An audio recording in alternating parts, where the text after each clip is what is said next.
પછી રાસ પંચાધ્યાયની કથા બતાવી છે ભાગવતમાં. રાસ પંચાધ્યાયી એટલે અદ્ભુત કથા છે. 5 અધ્યાયમાં છે અને ભાગવતના 5 પ્રાણ છે: પાન, અપાન, વ્યાન, ઉદાન અને સમાન.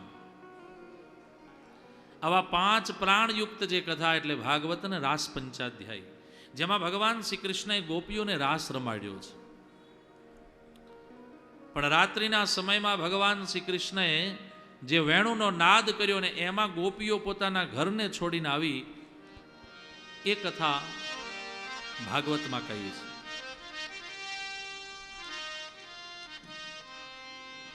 ભાગવતકાર કહે છે, પણ ધ્યાન રખ્યો, જો આ કથા સામાન્ય હોત તો સુખદેવજી જેવા પરમહંસ મહાપુરુષ આ કથાને ગાવોત નહીં. પણ સુખદેવજી જો આ કથાને ગાય છે તો એનો અર્થ એવો થાય કે આ કથા સામાન્ય નથી, આ કથા વિશેષ છે. જીવ અને શિવના મિલનની કથા એટલે આ રાસ પંચાધ્યાયી.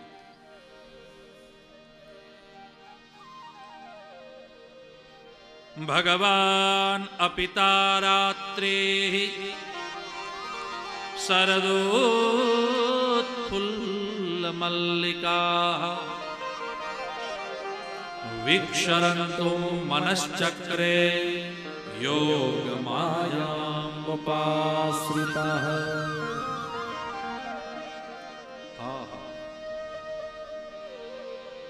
યોગ માયામ ઉપાશ્રિતઃ.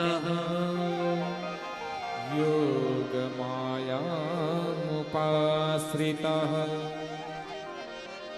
કહે છે ભગવાન અપી તારાત્રિ અપી ભગવાન.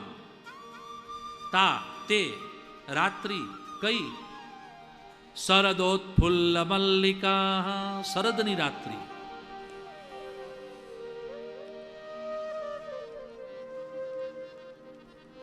નવરાત્રિના પછીની જે પૂનમ, અને આ વખતે તો એ પૂનમના રાત્રિમાં ચંદ્રગ્રહણ હતું.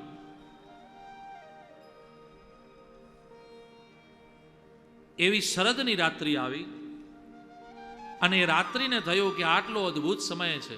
અને જો જ્યોતિષની દ્રષ્ટિએ પૃથ્વી છે ને એ આમ જે એના ધરી ઉપર ફરે છે અને ઉપરથી ચંદ્રનું પ્રતિબિંબ છે, પણ પૃથ્વી જે આમ ફરતી હોય છે ને એ વખતે આમ ઉપર જાય છે, એટલે ચંદ્ર અને પૃથ્વીની જે ડિસ્ટન્સ છે એ બહુ નજીક થઈ જાય છે. અને એના કારણે ચંદ્રની ધવલ ધારાઓ એ શરદની રાત્રિમાં વિશેષ પ્રકાશ આપે છે. એક વાત, વધારે પડતી અજવાળી કોઈ રાત હોય તો એ શરદની રાત્રિ છે. અને એમાંય ચંદ્રની જે અમૃતમય ધારાઓ છે એ પૃથ્વી ઉપર સીધી પડે છે. એમાં રાત્રિના 12 વાગે વૈદિક સાયન્સ એવું કહે છે કે બરાબર મધ્યમાં જ્યારે પૃથ્વી આમ આવી જાય ત્યારે ચંદ્ર બરાબર ઉપર હોય છે અને ચંદ્રની શીતળ ધારાઓ તરત જ હાવ ઓછા ડિસ્ટન્સમાં પૃથ્વી ઉપર આવે છે. એટલા માટે આપણે ત્યાં ચંદ્રની એ શરદની રાત્રિમાં દૂધ અને પૌવા ખાવાનો આપણે ત્યાં રિવાજ નથી, વૈદિક સાયન્સ છે. કારણ કે દૂધ શ્વેત છે, પૌવા શ્વેત છે, ચંદ્ર શ્વેત છે, રાત્રિ શ્વેત છે, અને શ્વેત સ્વરૂપ જ અમૃતનું બિંદુ છે. તમે જોજો, કલરિંગ તમને બેડ સુવા માટે આપે ને એના ઉપર ચાદર હોય તો ઓછું ફાવે, પણ જો વ્હાઈટ હોય તો તરત નીંદર આવી જાય. તમે એનો અનુભવ કર્યો કે નહીં? મને એનો અનુભવ છે. કારણ કે શ્વેત છે ને એ તમને શાંતિ આપે છે, એકદમ નિરાંત. શ્વેત વસ્ત્ર પહેરો એ તમને શાંતિ આપે, પ્રકાશથી તમને બચાવશે. તમે ઉનાળામાં ગરમ કપડાં, ઉનાળામાં તમે બીજા કલરિંગ કપડાં પહેરો એના કરતાં તમે વ્હાઈટ કપડાં પહેરો તો તમને તડકો ઓછો લાગે. કારણ પ્રકાશને ખેંચી લે છે. બીજું, ચંદ્ર એ મનના દેવતા છે. વેદ કહેતે हैं ચંદ્રમા મનસો જાતશ્ચક્ષો સૂર્જો.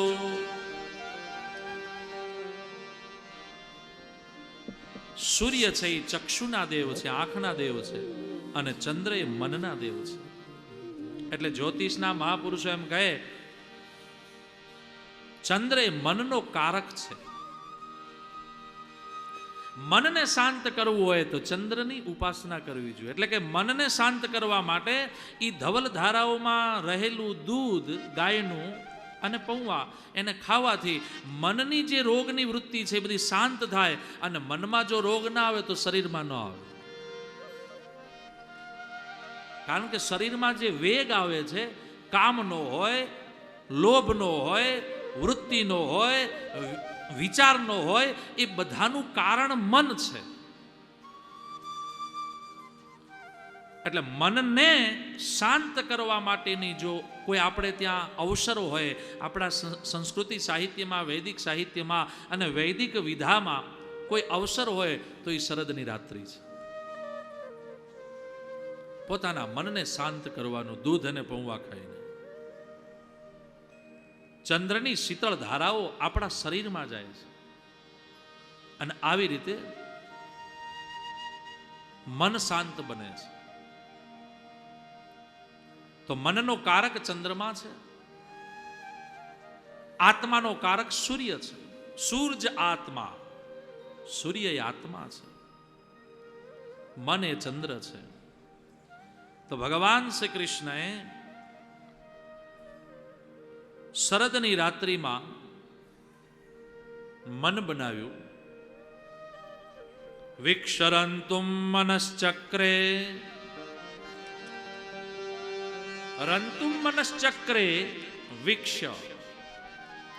ભગવાનના મનમાં ઈચ્છા થઈ. જો જ્યાં સુધી ઈચ્છા ન થાય ત્યાં સુધી કોઈ કામ નથી થતું. આ સીધી વાત છે. ચાહે ભગવાન હોય, વ્યક્તિ હોય યા વસ્તુ હોય, આપણે ઈચ્છા કરવી પડે. તમને એમ થાય કે હવે ટાઈમ થયો છે, જરા જમી લેવું જોઈએ, એવું મનમાં તમે ભાવ કરો, અંદરથી ઈચ્છા કરો ને તો જ ભૂખ લાગે. બાકી તમે સવારથી સાંજ સુધી જો ભૂખની ઈચ્છા ન કરો તો ભૂખ ન લાગે. ઈચ્છા આપણે પ્રગટ કરવી પડે, અંદરથી ભાવ પ્રગટ કરવો પડે, મારે આ કરવું છે. તમે એમ વિચારો કે હવે મારે સૂઈ જવું છે તો જ તમને નીંદર આવે. બાકી જ્યાં સુધી તમારા હાથમાં મોબાઈલ હોય, જ્યાં સુધી તમારા હાથમાં બીજી કોઈ પ્રવૃત્તિ હોય, ત્યાં સુધી નીંદર ના આવે. હા, અપવાદરૂપ થાકેલા હોઈએ, શરીર હાવ અસ્વસ્થ હોય, એ વાત અલગ છે. પણ રેગ્યુલર જીવનમાં જ્યાં સુધી મન નહીં કહે ત્યાં સુધી તમે કાર્ય નહીં કરી શકો. એટલે મનને કેન્દ્રમાં રાખીને ભગવાન શ્રી કૃષ્ણ કહે છે મનશ્ચક્રે. ભગવાનના મનમાં ઈચ્છા થઈ. શું થઈ? કે લાવો આ શરદની રાત્રિ છે, આ શરદની રાત્રિની ધવલ ધારાઓમાં આ બધી જ ગોપીઓ જે મારા માટે કરીને મરે છે એ બધીને બોલાવું અને બધાની સાથે હું રાસ કરું.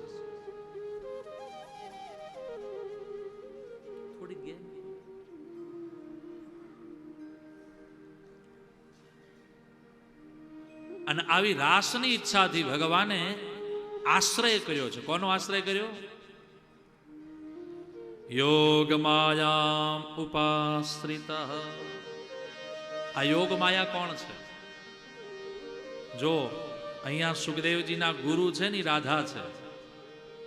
પણ આખા એ ભાગવતમાં ભગવાન સુખદેવજી મહારાજે ક્યાંય રાધા શબ્દ સ્પષ્ટ બોલ્યા જ નથી. કારણ કે આપણાથી વડીલ હોય, આપણા પિતા હોય, આપણા ગુરુ હોય, આપણા અગ્રજ હોય, એ બધાના નામ ન લેવાય તો વધારે સારું. અને એટલા માટે જ આપણે ત્યાં મહાપુરુષોના મુખ્ય નામ જે છે ને એના ઉપર એનું એક ઉપનામ હોય. એનું કારણ એ છે કે મુખ્ય નામથી લોકો કદાચ એને ન બોલાવી શકે, કારણ કે શાસ્ત્રની મર્યાદા છે, તો પછી ઉપનામથી એને બોલાવે.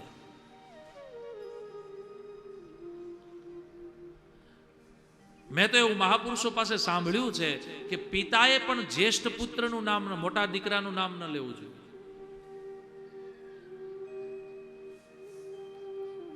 તો અહીંયા ભગવાન સુખદેવજી પોતાના ગુરુને કેવી રીતે કહે, કેવી રીતે બોલાવે?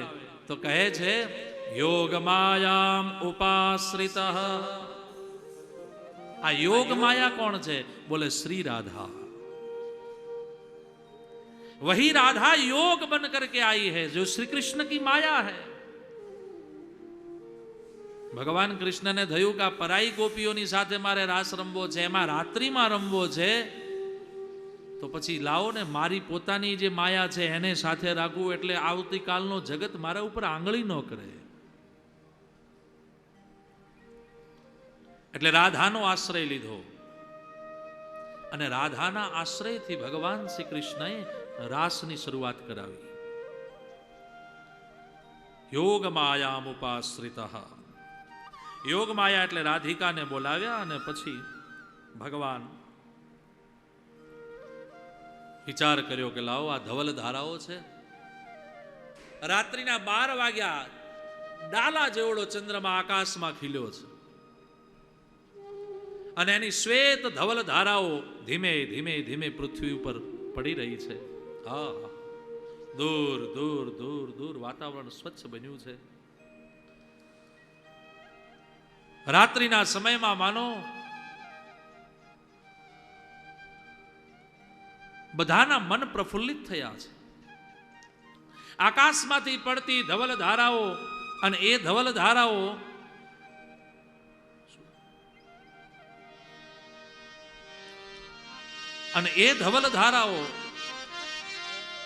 ધારાઓ જ્યાં જમનામાં પડે છે અને જમનામાં ઉઠતી જે વમળો છે એ વમળોમાં હજારો હજારો હજારો હજારો ચંદ્રમાના દર્શન થઈ રહ્યા છે. આજ એવું લાગી રહ્યું છે કે જાણે જમનાએ શ્વેત સાડી પહેરી છે, રેશમી સાડી. જે શ્યામા છે એ આજ ગૌરા દેખાય છે.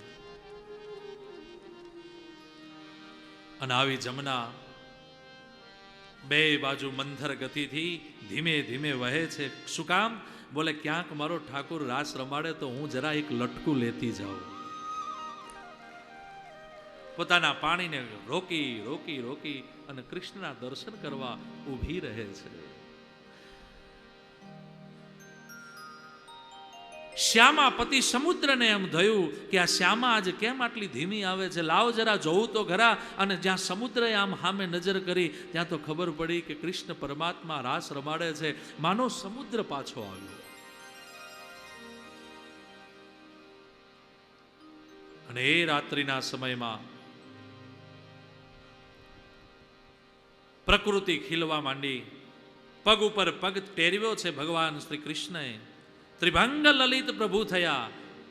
કેળથી થોડા વાંકા, પાછા ઓળથી થોડાક વાંકા, અને પોતાની કેળમાં ખોસેલી વાંસળી એને બહાર કાઢી અધરાર્પિત કરી અને જ્યાં હોઠના તકિયા ઉપર વેણુના વાંસળીના ટુકડાને જ્યાં પધરાવ્યો और भगवान श्री कृष्ण ने उसमें अपना प्राण फूका और बज उठी वृंदावन वेणु.